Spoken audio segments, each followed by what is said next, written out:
digital economy that we're talking about, that 1 trillion, that contribution, southern states are also the hub for startups, for AI, for IT, ITES, and software exports. And you see that stat, 84% of all the space leased to GCC centers were done right here in the southern states. So not surprisingly, one of the things that we've been seeing is southern states have a very significant impact on the 800 million plus internet user base, and you are leaders in internet penetration and adoption. A big chunk of those users, we see them consuming digital content, OTT, and cinemas on their mobile devices, sharing their favorite content on social media platforms such as ours and messaging apps such as ours, even as we speak right now. So there's some trends that we're seeing with this 1 trillion digital economy, because that'll have a pretty big, helping hand from the media industry itself in getting us to our goal of 1 trillion. All of us in the room will have a role to play. So there are 4 clear trends that we see emerging. One, we're seeing the convergence of viewing to digital platforms. Kevin talked about the but we do see mobile devices as well as an important form factor for content viewing. The second, and this cannot be understated, and it's thanks to all of you in the room as well, regional content is emerging in its prominence. We're seeing tier 2 and tier 3 cities in India, users from those cities eager to consume content and participate in its creation, and all of that is happening in regional languages. Indian content is now beginning to go global, be it Natu Natu winning the Oscars, but the more we saw that also play out in virality on our platform on Instagram. It's whether you're reaching the Indian community outside or whether you're reaching a brand new consumer market for our content across cultures. This is a huge opportunity and a trend that we see. Lastly, we're seeing new content models in media emerging. We saw Pocket FM and Kuku FM start off with their short video format businesses, audio short format businesses, and they've gone global in just a very short period of time. So they founded in India and going global. And I'd like to say that South Indian cinema is shaping perceptions here. It's evolved very significantly over the years. You drive innovative storytelling, you use technology to your advantage, and there's a lot of strategic marketing that happens here. Kevin talked about the numbers, but South Indian cinema matched Bollywood in box office revenue and popularity in 2024. South Indian cinema not just dominates now Indian cinema, but soon will be shaping perceptions of Indian culture the world over. So there are learnings here on what factors drive this success, but I do believe that technological innovation has a big role to play. And with that, I do want to talk about one technology that I think would be, which is very close to our hearts at Meta, which we think will be the biggest technological revolution our generation will witness. And again, no summit can be complete without talking about AI, so I'm doing that first. Artificial intelligence is the foundation of everything that we build at Meta and is core to our mission. Our mission has been about the future of enabling the future of human connections and enabling the technology that makes it all possible. So Mark, our CEO, has talked about it. We're on a journey to artificial general intelligence, and we think AI will get us close to human capabilities and beyond. Even as we speak, Meta AI, which we launched mid last year, is the world's most used AI assistant in the world and has 700 million active monthly users. And Indian users are one of the largest consumers of Meta AI. We're also working to bring a multimodal reality for us that's powered by AI. So when you ask your AI glasses or Meta Ray-Bans, hey Meta, what am I looking at? More often than not, it'll give you a great answer, and that's AI in the metaverse working for you. We do see at Meta ourselves as a catalyst for the media ecosystem. With our open source Llama tools, we allow Gen AI creative tools and models to be, to help the movie industry. We also think, models that we've released, like the Meta Movie Gen, where simple text inputs can produce custom videos, you can edit existing videos, you can produce sounds, can be a good aid and can help transform the industry. But there are other areas as well where AI can be an assistant and a support to the media and entertainment industry, be it script writing, creating ultra-realistic visuals and audio effects, enabling language localization, the list goes on and on. So we are partnering now with production houses to launch movies that are powered by Meta products, such as Blockbuster with Meta. We are leveraging creators to create buzz for movies that are being released. We've also collaborated on innovative WhatsApp chatbot journeys to drive engagements. Kevin talked about the and I want to reinforce that. We think we can use digital platforms to be a powerful tool and an aid to aid offline movie experiences, getting people interested in a movie, being in that movie hall. We're also powering the global reach of many India-based content providers to be discovered by users across the world.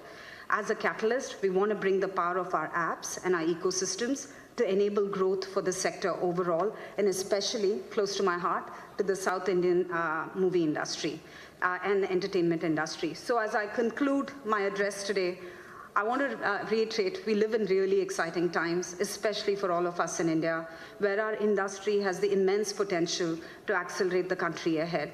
It'll only be possible if all of us collectively recognize these opportunities and leverage the power of technology. And I really think this will mean that we blend tradition with innovation and ensure sustained growth and our continued global relevance. So the future is really bright. I'm excited to be part of it with all of you. So Romba Nandri, Vanakkam.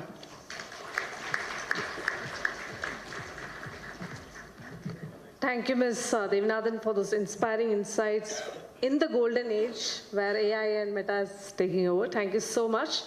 And now we invite a dynamic leader who has been at the forefront of the media and entertainment industry, driving innovation and shaping the future of content in India and South Asia. Ladies and gentlemen, please welcome Mr. Ajay Nohar, Co-Chair FICCI, M&E Committee and Senior Vice President, Country General Manager, India and South Asia, Warner Brothers, Discovery, for the industry address. Welcome you, sir. Please give him a round of applause. Thank you. Honorable Shri Udyanidhi Stalin, Shri Kamal Hassan, my fellow members on the dais, ladies and gentlemen, a very good morning to all of you. Being here at FICCI MEBC South Connect is an absolute privilege to be surrounded by passionate creators, industry leaders, and forward thinkers who are shaping the future of India's media and entertainment ecosystem. As co-chair of FICCI's Media and Entertainment Board, I've had the privilege of witnessing firsthand the evolution of India's content ecosystem and how all participants are rewriting the rules of global storytelling. Indian stories are no longer confined by geography, language, or platform.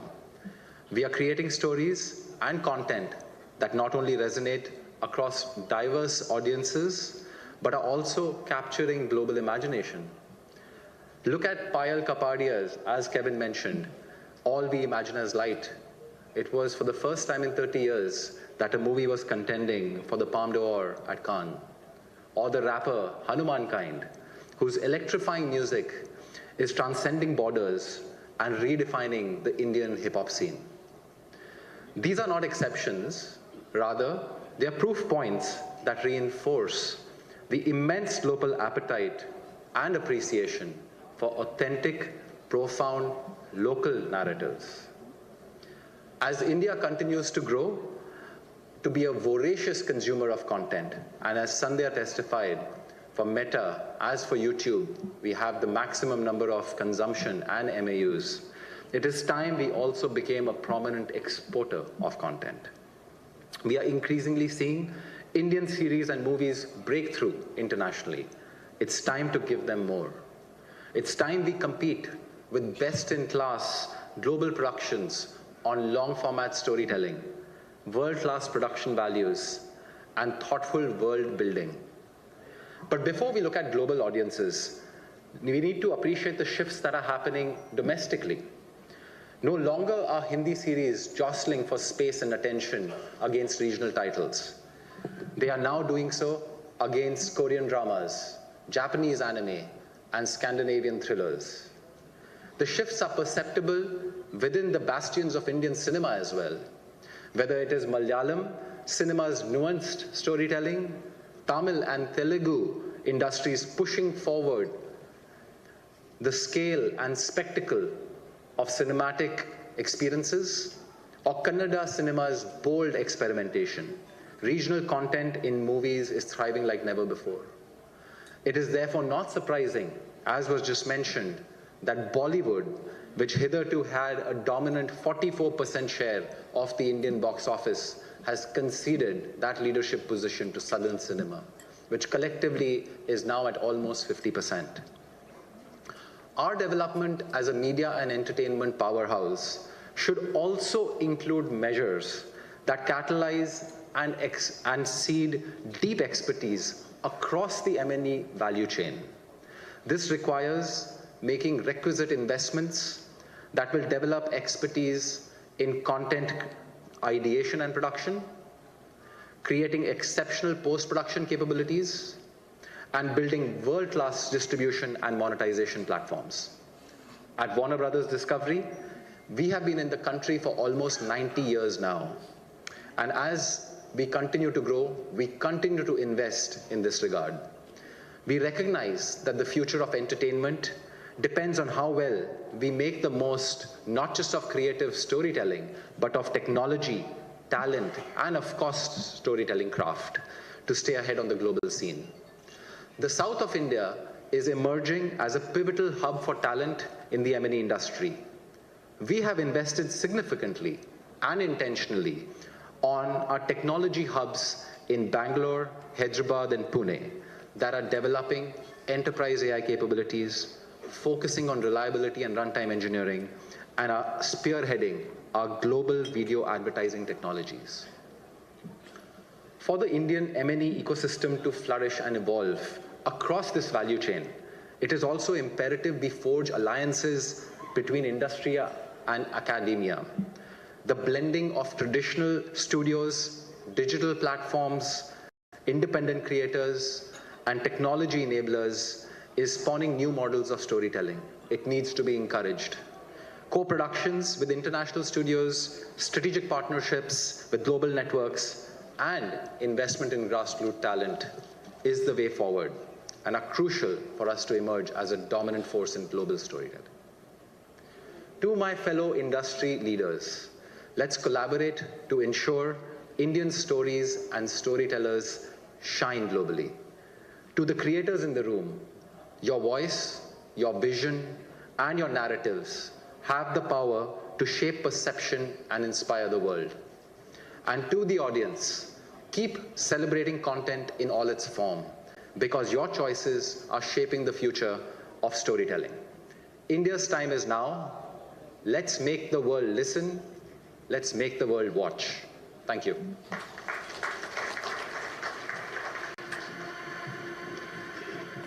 Thank you, Mr. Arjun Nahar, for that inspiring insights that we got from you. Next, we have the honor of hearing from a distinguished business leader whose contribution to economic and industrial growth have been remarkable. I now welcome Mr. Vijay Shankar, Vice President, FICCI and Chairman, the Sanmar Group, to deliver the special address. Can we have a round of applause for him, please? Vanakkam, Honorable Deputy Chief Minister of Tamil Nadu, Sri Stalin, Sri Kamala Hassan, esteemed dignitaries on the dais, ladies and gentlemen, it is indeed a privilege to join you at the Media and Entertainment Business Conclave 2025, a platform bringing together visionaries shaping South India's and India's creative economy. Tamil Nadu, with its rich cinematic heritage, stands at the heart of India's cultural and entertainment narrative, making it the perfect backdrop for this conversation on the future of our industry. Unlike the other dignitaries on the dais, each of whom has tremendous experience and stature in this industry, I am from a traditional manufacturing industry, and the reason I'm here is as the Vice President of FICCI. And I just want to point out that FICCI is the leading chamber as far as trying to bridge the policy making, the needs and aspirations of a fast-growing country like ours, and what ultimately comes out as a regulation. I think it's, even as an outsider, it is very apparent that this is an industry that is going to increasingly be dependent on more and more regulators, and collaboration amongst policymakers, content creators, and technology innovators will be key. Global appetite, as was explained by my colleagues on the dais, for Indian content or South Indian content has never been stronger. But however, there are challenges as there is increasing regulation in these areas. FICCI has quietly but seriously worked very hard on trying to shape policy in a manner that enables the growth of this vibrant industry. Sri Stalin, the current Deputy Chief Minister of Tamil Nadu, has been a driving force in our state's politics, particularly in the realm of youth welfare and sports development. His dedication to the betterment of Tamil Nadu is truly commendable. In fact, even today morning as we were waiting to come on stage, I could see him hard at work. As a politician, he has been instrumental in implementing various initiatives. Again, I've seen firsthand in how he has striven to make Tamil Nadu the forefront of attracting youth. The way he has brought a WTA tennis tournament to Chennai, the World Chess Olympiad. Apart from bringing robotics sewage cleaners on the other end in his constituency, his diverse but very apt ways of trying to showcase our state and the importance it plays to the rest of the country is unique. On the other hand, Sri Kamala Hassan, a man who needs no introduction, and with a career spanning 5 decades, he has left an indelible mark on our industry. As we discuss the intersection of politics and media, it is essential to recognize the role that both Mr. Stalin and Mr. Kamal Hassan have played in shaping public discourse. Through their respective platforms, they have been able to engage with the masses, spark important conversations, and inspire change. As we move forward, it is crucial that we prioritize fact-based reporting and constructive dialogue.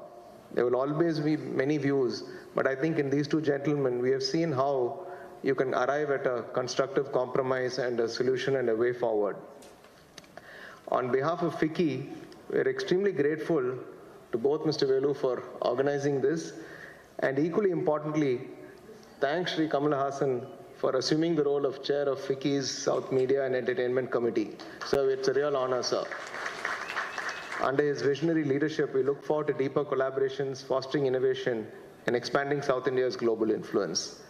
Once again, sir, thank you, and thanks Sri Stalin and all our dignitaries here for coming here and being part of us of this event in Chennai. Thank you.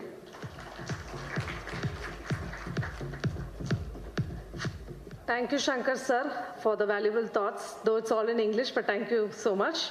And now we request Ms. Tanu Banerjee, partner Khaitan, for the report launch of FICCI Legal Primer Frame and Frameworks. And I request all the dignitaries to please just stand up for a photo op. Thank you so much.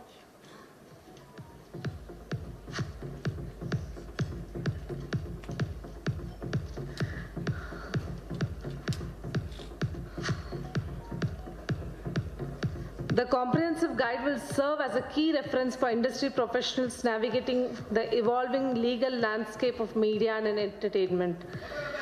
This will be available online, so please get your copy online.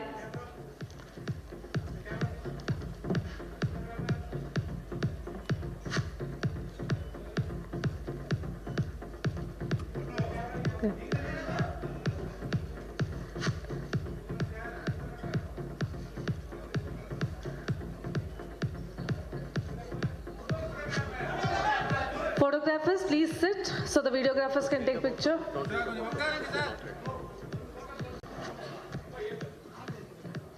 Thank you. Please take 1 second. Photographers, please sit. Let the videographers take the shot. Done. Thank you. Can we please give a round of applause for the launch? Thank you, Tanu. Now may I request Mr. Ravi Kotarkara to just share few lines. Ravi sir, will avoid? Okay. So let's do this later. The moment has finally come. Ladies and gentlemen, we now have the privilege of hearing from an icon of the Indian cinema, an actor, filmmaker and visionary who has left an indelible mark on the industry. His contributions to storytelling and cinematic excellence have inspired generations. Please join me in welcoming Sri Kamal Hassan sir, legendary actor, filmmaker, chief mentor, media and entertainment business conclave, for his special address. We welcome you, sir.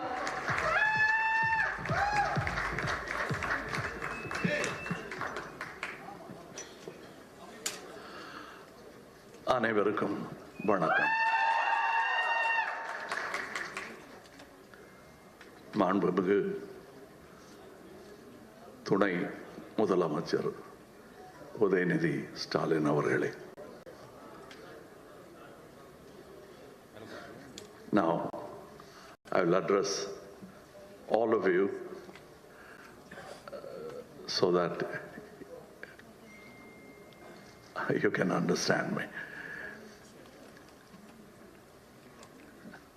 Mr. Kevin Wall, CEO, Entertainment Business, JioStar. Kevin ji, we've been working together for the past 7 years, and we are again together here.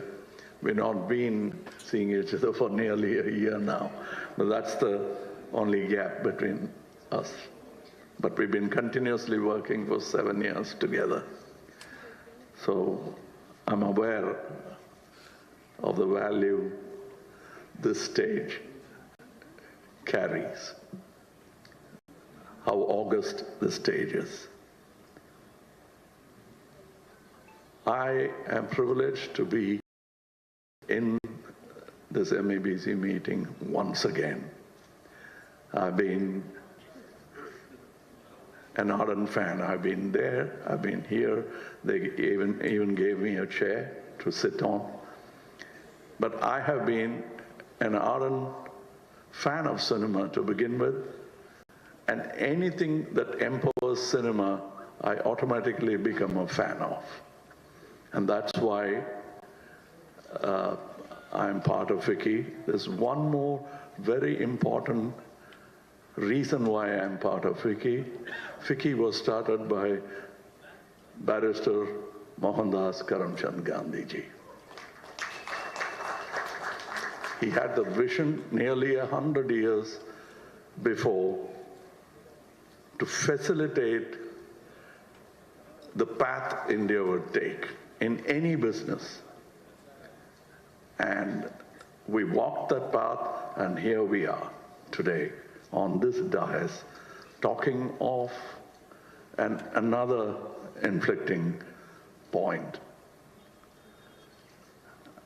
I'm so happy that I'm addressing this in this dais where there are ears which has the power to implement the ideas, the requests, and the suggestions that we could give from a congregation like this. Storytelling has been part of human history. We love telling stories. And you can see that from the time we had no tools at all, like the caves, and to now where we have tools and we are imagining further tools coming up ahead. Today, we are at a very important inflection point. It is almost similar to the time when movies started talking. Now, with AI coming in, there is a possibility that this art medium will be highly democratized. And I'm looking forward to that. And there's been proof that the newer technology need not bring ruin to the existing industry. There was trepidation when OTT platforms came in. I was probably the earliest to recognize the potential of that platform. And it took some convincing, but now we all stand as a team convinced that we have found another revenue model for this industry. Likewise, there's going to be another shift, a paradigm shift. With the OTT, the audience have clearly indicated their preference. They are language agnostic. And they don't look at parochial borders anymore. The only thing they are concerned about is the price sensitivity. That's all they're worried about, but even the platforms don't deter them from enjoying the entertainment. We were ahead of even sports, maybe 50 years back, but we were complacent and sports took over. Now, it's time that we also reach our potential. We need not compete, but we can collaborate. The economic and cultural impact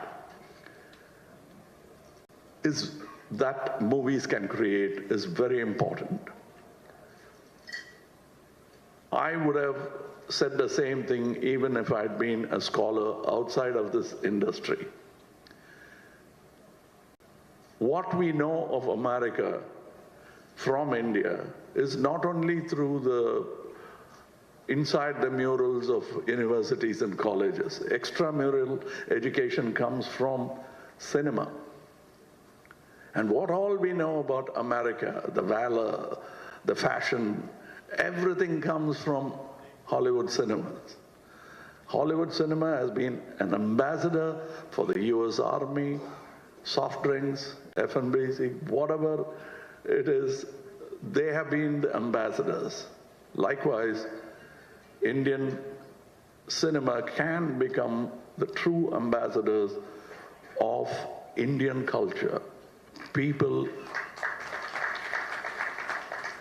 and for which we'll have to redo what our forefathers did in a miniature fashion into one industry called cinema industry. We knit the country together. We were princely states and we made it into a democracy. And likewise, the time has come when we have to integrate the country together and not just look at parochial borders, but the total economic growth of this film industry. I now have started seeing the Indian film industry as my film industry. I belong to it.